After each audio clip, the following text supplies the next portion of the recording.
Hello, hello, hello mga langga. Magluto na naman po tayo ng gulay at ito po ay lagyan natin ng sugpo. Ayan guys, nilinisan ko yung sugpo, kinuha ko yung ano niya, ulo niya at saka yung buntot. Kaya ayan, nilaga ko, kinuha ko yung katas niya guys. Yan, ninihanda ko na yung sibuyas natin. Ayan guys, kita nyo naman, dinurog-durog ko yung sugpo na kanyang mga balat at ulo para makuha natin yung katas at atin pong sinala. Ayan guys, ayan malinis na.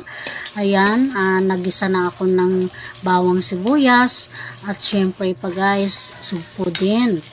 Ayan, inuna ko yung sugpo para lalabas yung kanyang aroma. O diba guys, ayan, kulong-kulo na at nakita na natin na ang kanyang pagka-juicy. Ayan guys, nilagay natin yung sitaw.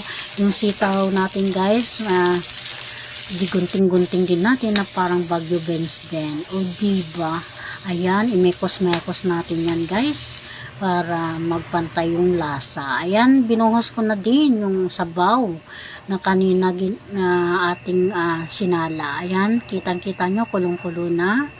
Ayan, natikman na natin yan guys. Masarap po, creamy-creamy ang lasa. Ayan, thank you so much for watching sa aking video and God bless us all. Babu!